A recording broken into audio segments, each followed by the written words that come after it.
So one of my listeners had a request for me. They wanted me to ask more questions about how the pandemic has affected live bands and if it's Oh, affected them. Have you guys been that's a good. derailed by that at all? Um, COVID hurt. Missouri musicians, then and now. I've got Tony Yates from Alter-K-Shon on the line. Tony, How's it going? hey, great. How are you? We're good, man. We're good. We're finishing the season strong. Tourist season's just about up. So, man, we're traveling all over the place, playing some music, having a great time. So I thought we'd get on the line with you and, do our thing. I'm really glad you reached out to me. Where are you from? We're from down in Rolla. We kind of play all over the place. Rolla, Salem, Herman, the lake area. Lebanon's coming up. We're just kind of scattered out. Owensville. We all live here, but man, we cover a pretty good area. I'd say. I talk to a lot of bands that are from the Herman kind of area, so there must be a bustling scene down there. It is. It's pretty seasonal, but man, that's like it. It's a real small town, but they have got a crazy scene there during summertime. There's, golly, I don't know, 6, 7, 8, 10 wineries there, and they do a lot of like a bachelorette party type things. A lot of tourist people come, and man, it's just crazy. I mean, it's a blast. It's fun. People are great.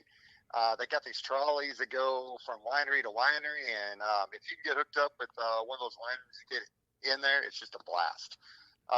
We're actually playing at the piano bar there, and as an opening act for the dueling piano show. And man, if you can come and check that out, it is a blast. Wow. A piano bar? Yeah, I think I yeah. ate at a restaurant that had a piano player once, and that was pretty high class for me. Oh man, if you've never seen a dueling piano show, it is it. They got one guy on one piano and a guy on one that faces him, and they just kind of like rock out to whatever the audience wants to hear. They throw money at them, and they just kind of wing it, and it's really good. And so we play up there before them. We just come in and kind of just get the crowd rocked up and ready to roll with them. So it's a great time and it's fun. That sounds like a blast. Tell me about the band. Like, you guys got a lot of different elements to your band, like with multiple singers and some keyboards and stuff like that. Is that right? That is correct. We're four piece, and man, we got a guy named Eric Warfield who plays lead, and this guy is phenomenal. I mean, he's just one of those guys that just every single song, every single time he plays, he just hears it and just makes it look effort. Just the effort is like just oozes from him. I mean, the guy is just phenomenal. He's Great sitting guy. right next to you, isn't he? No, actually, he isn't with us tonight. Just checking. but and he can sing, and his harmony is just unbelievable, man. The guy is he just oozes music. He's phenomenal. The drummer, Gary O'Day, the guy is a human metronome, man. Just, I mean, everything is dead on, set the tempo, and it's rock solid. Every single song, every single time, tell him, hey, man, we're going to play 70 beats a minute or whatever. And it's just like setting a deca metronome. The guy's Wow. phenomenal. Sings harmony too, some lead on probably close to a quarter of the songs. Just and just he's just. I mean, there's just nothing else to say. The guy's phenomenal. And then Bill White. I don't even know what to say about Bill. He plays keyboard. He plays rhythm. He plays lead. He plays harmonica. He plays banjo. He plays fiddle. Whatever. I mean, it's just I've never seen nothing like it. Plays guitar with one hand, keyboard with the other. Wow. I've never seen that like this guy, man. He just hey man, have you ever heard the song? Whatever. He'll say, I might have heard it a time or two, and just kicks it off, and he's phenomenal. I mean, sings lead on probably 30%, 35, 40%, somewhere right or around there. Never misses a beat. I look at him every time we play together, I just look at him like, man, where did you come from? The guy's phenomenal. So, and then I play bass and I sing, while the other whatever percent's left, 30, 40%, whatever. So, but it's just the thing that makes it work is everybody's there to have fun. It It's sounds never like been about the money, and it never will be. We all have really good jobs, so we just get together and play, and just have a good time, man. And it's the best therapy you could ever be a part of. Just four guys hanging out and just playing music because it's fun to play. So you said you all have good jobs and stuff. So what is the key to being so busy and so successful in a band while you have a day job like that? I think it's just well, when we started, let's see, we started this deal in 2015, and right off the bat, one of the founding things was family would always come first, and so over the years, there's been a lot of gigs that we could have played that we didn't. Somebody was gone. Somebody was busy. One of our family members had something going on, and so we just didn't do it. And I think that alleviated a lot of stress and a lot of pressure that, hey, I have to choose type thing. And without that pressure, and whatever, you can just pick up the phone and say, hey, man, my kids, got something going on. Yeah, dude, we just won't play it. And there's no pressure. There's no hard feelings. There's none of that. It's just, hey, man, whenever we can play, we're going to play. And whenever we can't, we won't. And whenever we want to practice, we'll practice. And whenever we can't or don't want to, we won't. And I think that that's just kind of what's been the glue that's just kind of held it all together. You know? You're actually the second person I've heard that from. In my interview with No Wake, he said the same thing. Mark Kemker said the same thing, and I would imagine that that's 100% true, because then you guys will garner more support from your families and friends because you have your priorities straight, so to speak. That's exactly what it is. And that's, like I said, that was one of the founding deals is that it's got to be everybody's in or everybody's out, and with that comes, I've still got kids at home. Bill's still got kids at home. And so those, it's just a big deal whenever you can be so honest with your friends and, hey, man, this is what's going on in my life. And, I can't practice for 2 weeks. And if you want to get somebody else, nope, absolutely not. We'll just wait. That's And so cool. it's kind of been the whole secret to success over all the years. Those first probably a couple of years started out pretty slow, but man, we are jam packed every single weekend. There was one weekend at the lake where we played 4 hours, turned around, drove down the street 30 minutes, and played 4 more hours. Wow. Just because it's just fun, and that's always been the big deal, is just have fun. So, have you had any lineup changes since you started in 2015? We have. Funny, I'll tell a real quick background story about how we got our name. So there was 4 of us, and let me back that up. There was 2 guys, and then they added a 3rd guy who didn't work out, and so then they were back to 2. So I answered a Craigslist ad for a working band that needed a drummer or a bass player. So I walk in, and here's Bill and Gary and one other guy. So there was now 4 of us, and the band was kind of already established type thing.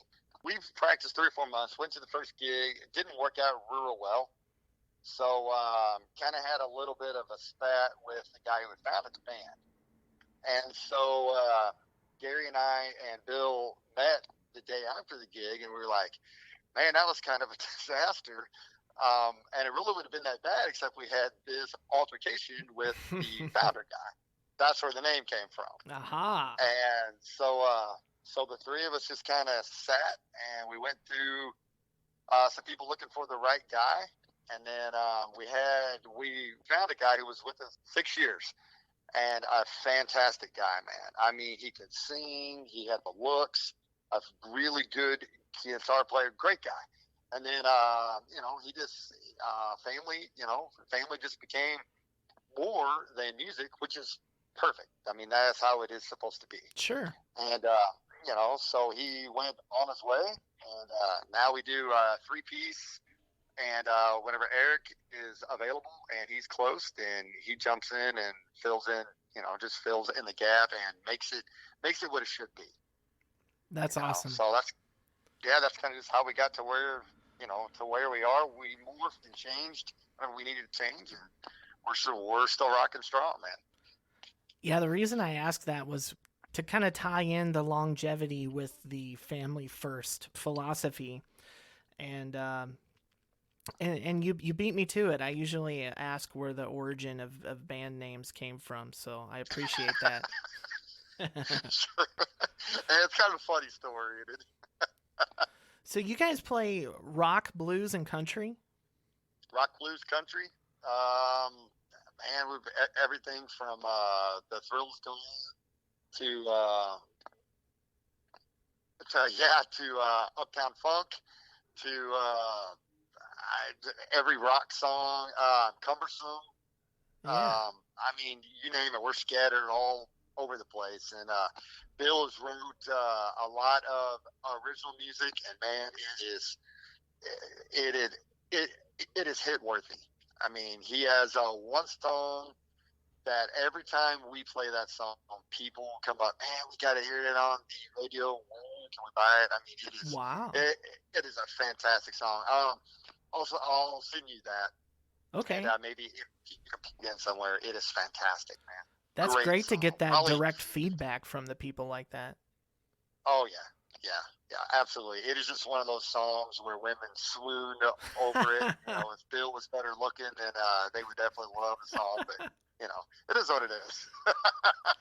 So what percentage? He is standing next to me. Oh, so. There you go. I knew there was somebody with you. So what percentage of your set list would you say is originals? Oh, we've got probably eight songs. So yeah, some good little variety. Yes, yeah, and then we try to mix it up. I don't know, probably 5, 6, 7 blues songs, and then the rest we do rock, country. Try to stay up on modern stuff. If it looks like it's going to last more than 2 or 3 months, we put forth the effort to learn it. If it looks like it's going to be one of those songs that everybody loves today and the radio plays it a billion times and plays it out tomorrow, then we don't really try to mess with it. Just because it's a buttload of work to learn a new song and learn it well. Right. So I want to hear about the best gig that you guys have played. I know you've played a lot. Best gig we've played. Yeah. Wow. Dude, we played a lot of them. It was? Oh, yeah. Definitely. Good job, Gary. A shout out to one of my friends, Kelly Miller. She owns the Blue Cat Tavern, Bar, and Grill up at the lake. She's had it about a year. It's a little place, kind of tucked away. If you didn't know where it was, you would never find it. But she has got a gold mine, man. She is super sweet. Her staff is phenomenal. The food is great. And it's a lot of local lake people who come there. And, I mean, this place is great. And we played up there. It was we've played there several times. But the one that sticks out was I think it was 2 months ago. We got up there and played. The crowd was great. It kind of died off about 9:30. At about 10 o'clock, in walks this group of oil field workers from Texas. Wow. Big, strong, strapping kids, and they got these beautiful women with them. And this kid walks in, and that night was his 21st birthday. Oh, it's and on. He walks in, oh, man, and he goes, we just want to party. And, man, you talk about a blast. I mean, they turned that bar into just a party bar. And Kelly was just beside herself. I mean, she fed them. She gave them alcohol. They had a great time, sang along to every single song, stomped the floor. It was great, man. I mean, just a blast. And to see some kid turn that night into something that was just personally his was just Right. amazing. It's great. And you guys were a definitely one part the of that. best. Oh yeah. They've just we got him up and he's saying I don't know what he's saying, some crazy song, and then we got him in the middle of the dance floor, and Bill played a nice happy birthday song, and he bent over a chair, and everybody in the bar came and spanked his butt and gave him his 21st his 21st love taps. It was great, man. Just a great time. So he had a blast. So Those are good always time. the best gigs when you can really connect with the audience like that. Absolutely. Yep. And we're really good about Bill's probably the king of just making up lyrics. We'll just be just playing along some song that everybody knows the words to, and he'll throw in some crazy lyrics, and people just stop and go, "What in the world was that?" And it's the humor that probably sets us apart from any other band. Just that, hey man, reach out and touch somebody personally, or if they're like, hey, can you play us a song? It was my dad's song, or hey man, my brother's overseas. Can you play something? Yeah, man, we'll play "Some Gave All" or "God Bless the USA." There you Just go. those type of things that just really that just changes from, hey, where you want to go hear a band, into, hey man, we want to go hear somebody who really sees what we need, and we're not bragging, but we're good at that, really good at it. I'm familiar with that. Back in my heyday, we had so much humor in our performance, I guess, that we actually lost some opportunities because some venues thought we were a comedy act. But it was just two guys just having fun and shooting silly puns at each other and changing lyrics like you said, and Yeah, it was just fun, and that translates to the audience, and they pick up on it, and sometimes it doesn't go over well, but as long as you take the music seriously, and you're that's not right. just hammered drunk and playing horribly, I think it really enhances the experience to be lighthearted and not take yourselves too seriously. Absolutely. That's the things I can say that I know has set us apart from a lot of bands. There has never been that whole typical, man, we were so drunk that we couldn't play, or Yeah. we just we have never had that, and never will have that. It's just one of those things that it's it's fun, and it's fun. But whenever people come out to play, they also want to have a good time. And they don't want to see people stumbling all over, pulling their cords loose from their guitars, and dropping drumsticks, and Right. you know, just crazy things like that. I mean, it's fun, but people they just don't want to see that. They want to come out, they want to listen, and they want to hear good music performed good. You want to make them happy, so they're the ones staggering around. Exactly right. That's our job. So speaking of unplugging guitar cables and stuff, I asked you about your best gig. I want to hear like some war stories. Like all musicians have those off nights where nothing went right and stuff. I want to hear about that for you guys. Oh, war stories. Well, the ultimate war story is the very first gig with the very first band, Ooh. and that's the guy who we split from, and we were supposed to play at 6:30. He's not there. Bill calls him up. He's like, "Hey man, we play in 30 minutes." He goes, "Oh yeah, was that tonight?" And so Uh-oh. Bill goes down and gets him. He's still in his Batman pajamas. I got some of those. He shows up to the gig with this stool that looks like it belongs to a dadgum weight bench, and we help him load all of his crap on the stage, and he's sitting there like kind of in like a 40-degree incline position to play his guitar, and kind of does his thing. And I'll just be honest, wrong keys and not great words. And when it's all said and done, then he gets mad at us because we won't help him pack his stuff and carry it out to the car. And it started bad. And if every musician had a first gig like that, there would probably be nobody that played live music. It was horrible, man. Horrible.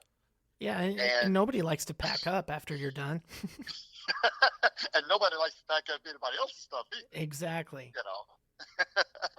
So that was definitely a battle scar, you know. And then I think every band has those gigs where you show up to a brand new bar and the bar owner is mad because you didn't bring 3,000 people with you. Oh. You know, and you didn't pack the bar, and that's rough. You know, yeah, and we've played bars where there's been 10 people. We played bars where there's been 200 or 300. And we've played places where the bar owner was mad because we brought too many people and mad because we didn't bring what? Come on. So it's just, man, Too many people? Too many people. Didn't have enough staff to handle it. Oh, yeah. So it's... I can't believe that. That's honest to God truth. It is. So, yep. Too many people we brought, and they were upset because they couldn't cook food fast enough and serve drinks fast enough. Man. And wanted us to come back. Yeah, wanted us to come back a month later, and we didn't bring anybody with us, and they got mad. And I'm like, well, got to kind of take your choice. What do you want? Right. Thanks for listening to this episode of the Missouri Musicians Then and Now podcast. Like us on Facebook and listen to past and current episodes. Let's get back to the conversation. Booking gigs is insanely difficult, and I was never the expert with that, but I'm kind of indulging myself with this podcast, and I'm asking people kind of about their process. Did you guys put together like a press pack, or do you have one person that handles it, or how do you guys go about getting gigs? Okay. It started as word of mouth. I think as every band does. And then it was a little bit slow. So we would just beat down people's doors and got a few more like that. Now we've got a young lady who does it for us. And she is like a pit bull, man. She is tenacious. And so we'll give her a list of bars. Hey, I think I probably do what all bands do. We stalk Facebook pages. Mm-hmm. Hey, so-and-so's playing here, so-and-so's playing there. I'll look at the videos and see kind of what it looks like, what kind of music they played. I'll make a list, give it to her, and she'll be like, okay. And she'll call them on Monday or go see them on Monday and follow up throughout the week. And this is the truth. She'll keep at it until they either tell her that they're going to book us or leave us alone. One of the two. She is a pit bull, man. And I mean, and I'll shout out to every single wife and girlfriend. Without them, the band would be nothing. Their support makes it everything that it is. And she is one of those girls that she believes in us. She loves us. She loves the music. She's there every single gig. And if you tell her, hey, we want to play here, she'll either come back and say, they told me not to call them no more.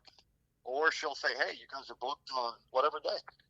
And that's how it's been. And you can't be successful without that kind of love and support from the whole behind-the-scenes thing. Absolutely. She prints flyers. She makes business cards. She calls people. She networks. She talks. Whatever it takes, man, she gets it done. So she's a bulldog. She is. Well, you guys are really lucky to have that kind of support, and that leaves you free to practice or write some stuff or be with your family and stuff like that. So that's awesome. Yes. Evan, she takes the stress part out of it. Booking gigs is stressful. Every bar owner wants cheap. And every bar owner wants a 1,000,000-piece band with a laser light show and 5 fog machines and 10 amps and 15 speakers, and they want it for $50. All of them want it. you know. And then you say And, no, and they end up getting a DJ. exactly. And the DJ comes and plays every hit song that every person wants to dance to, Uh-huh. and they have a great time, you know. I But need to talk to a DJ. Somebody reach out to me, DJs out there. Sorry, Tony. I don't mean to, intrude on our conversation, but I'm trying to get out of my comfort zone. You know what I mean? oh yeah, yep, yep, I absolutely. And there's definitely a niche for that. Weddings, that kind of thing. I mean, a live band can't play that kind of dance music. I mean, you're just not going to play, Dr. Dre and all this crazy electric slide and all this dance music. I mean, Right. But on the other hand, if you've got a DJ, you've got one guy playing the same song for the same person for the whole night. You want to hear this, and your buddy wants to hear this, and your buddy wants to hear that. And is it fun to dance? Yeah, but there's no interaction. There's Right. no face to face. There's, hey man, play that song again, or hey man, we'll go, we'll get you $20 to play it again. That type thing. There's no banter. There's no humor. There's none of that stuff. And it's like everything else. You just lose that human to human part of it, and that's what makes live music the best. Somebody kicks off the wrong song, and the other three guys look at him and go like, "Hey man, what was that?" Just those funny things make it what it is. Yeah. The world definitely is needing more human to human interaction. Yep, absolutely, man. So one of my listeners had a request for me. They wanted me to ask more questions about how the pandemic has affected live bands and if it's Ooh. affected them. Have you guys been That's a good- derailed by that at all? COVID hurt. I kind of see it as it changed the world, and it made introverts, and it made people who love live music. I think it made them appreciate it more, because they couldn't get out, and there were so many bars like here. It was limited. Well, first of all, a bunch of them were closed, and then it was limited capacity. Then it was limited capacity with masks. And then it was masks, and then it was open, and I mean, COVID changed everything, and I think it changed people's views about other people, maybe a little bit germophobic even, but to us, music is the one thing that joins every person. It's food for everybody's soul. And, whether it's a DJ or whether it's, the top 40 guy, whatever, music is what feeds us. And I think that it affected bands probably more because if you're sitting in a room with three guys and you're singing and you're coughing and burping and doing whatever, I mean, if you don't have the right group of guys there, somebody is going to be thinking about, hey, this guy's gonna cough on me, or Right. whatever. And there were several bands that I know of that didn't make it through that. Just That's to be honest. unfortunate. Yeah, we're not going to practice tonight because the place where I work has this under COVID, and I'm scared and I'm freaked out. One of our guys is a psychologist, so he's with people all day long. One taught school, one worked in a factory. I was a UPS driver. So, all four of us were around people all the time. But it was just one of those things where I guess we just trusted each other to say, hey, man, I don't feel good. Right. And there was some of that. Hey, I'm not feeling really good tonight. Okay, you know what? We'll just skip practice. Did you guys lose any gigs over it? Um, Or did things slow down a lot? it was just the atmosphere in general. You just knew that places weren't just they just weren't booking like they booked before, you know. But luckily, we played some local places where we played, once every 6 weeks. And man, Rolla's just, well, I don't know, maybe Missouri in general, it's just kind of got its own little group going on. So I think there were some places that did, but for the most part, I think we just, I don't know, we just kind of muscled our way through it. Nice. And now we're just, somebody's got a raspy throat or, like we me don't right feel now. good.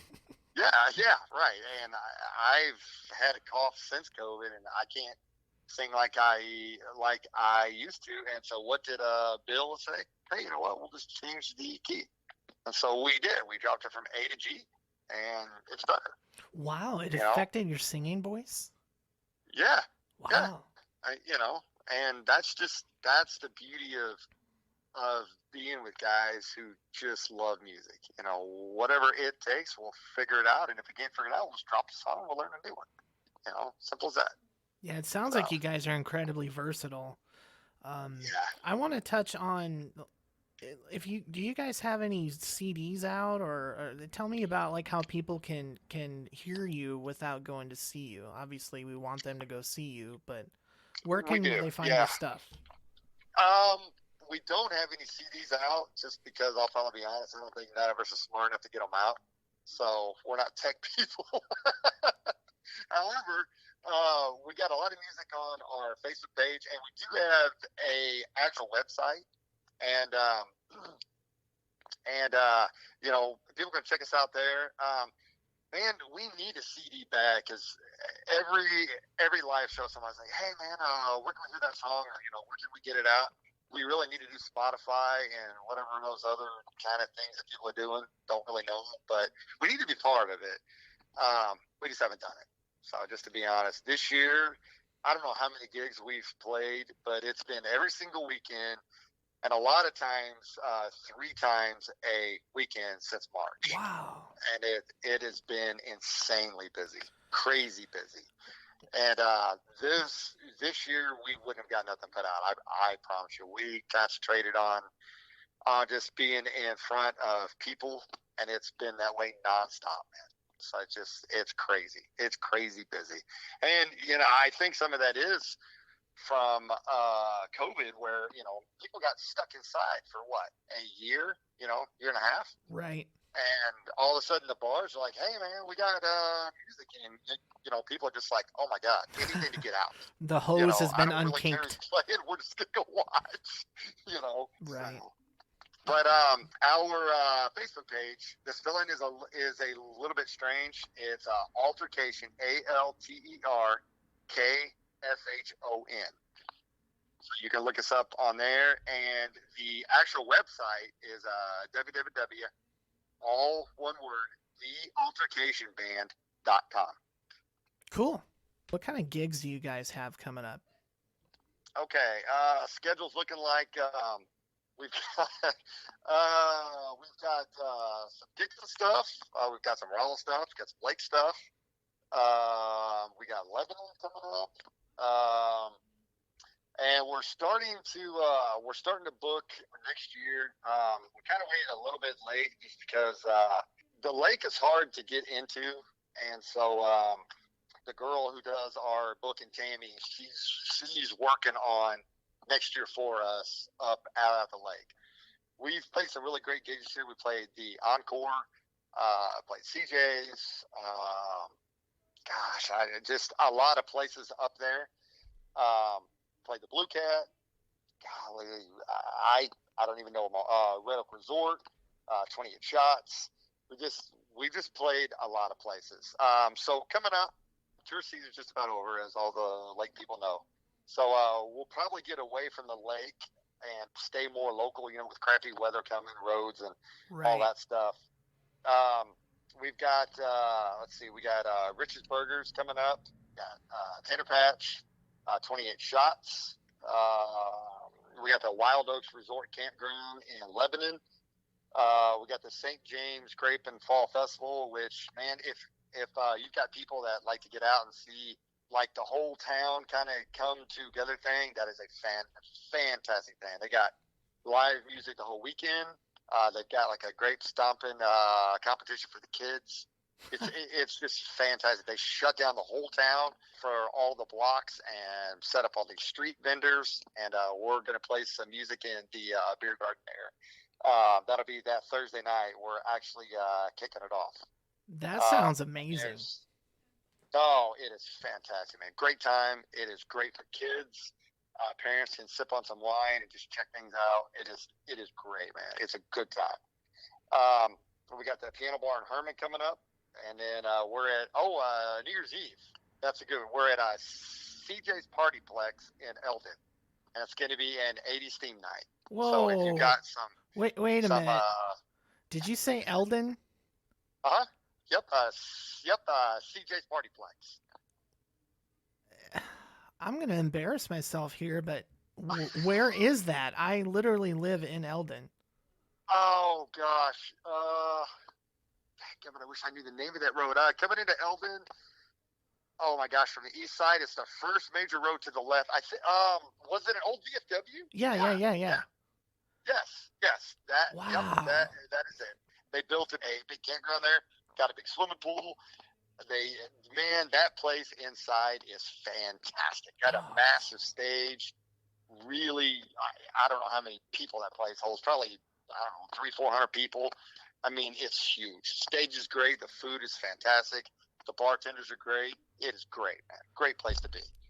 So super good people there too. But yeah, we're doing an 80s party there. So if you got parachute pants, leggings, crazy hairdo, Aquanet, whatever you got, man, dig it out. I need to get out more. I can't believe that. Yep. New Year's Eve. I think we're doing 8 to 12, and it'll be 8 till we're done thing. So you know how that is, man. You get having fun, and we just stay till we're done. I gotta try to find a way to get to that.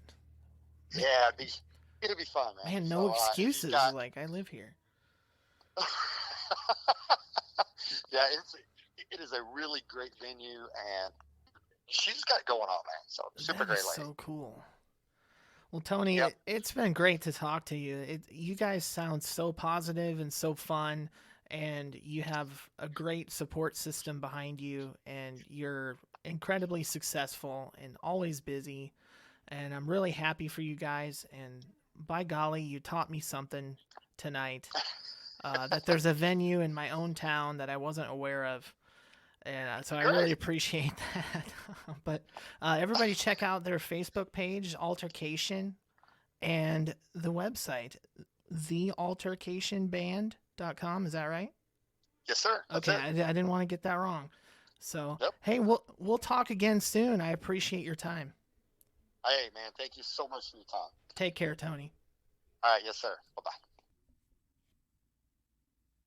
1, 2, 3, 4.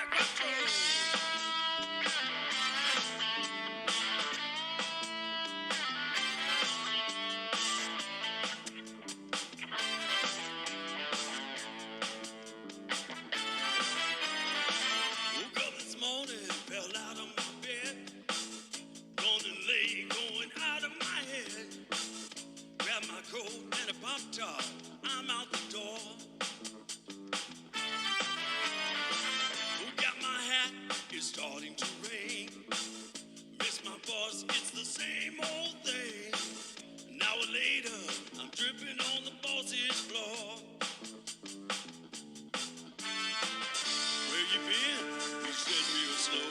And then he said he's sorry, but he'd have to let me go. You got to take it as it comes. Take it as it comes.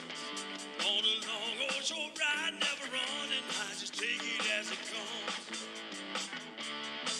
You got to take it as it comes. Take it as it comes.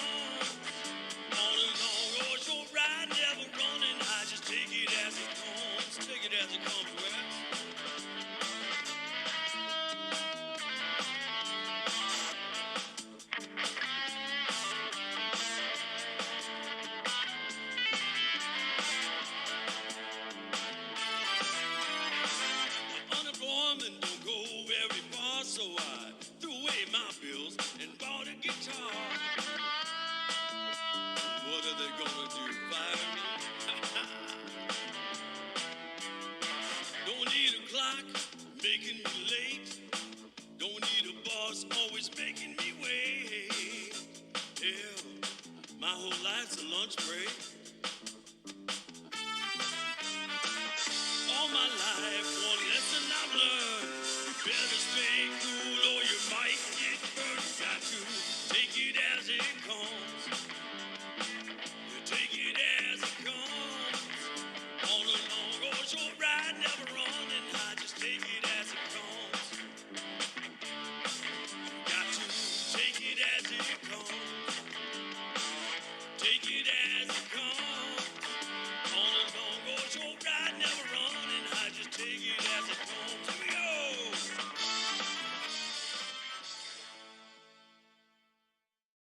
Thanks for listening to this episode of the Missouri Musicians Then and Now podcast. Like us on Facebook and check out our YouTube channel where you can find clips and full-length previous episodes.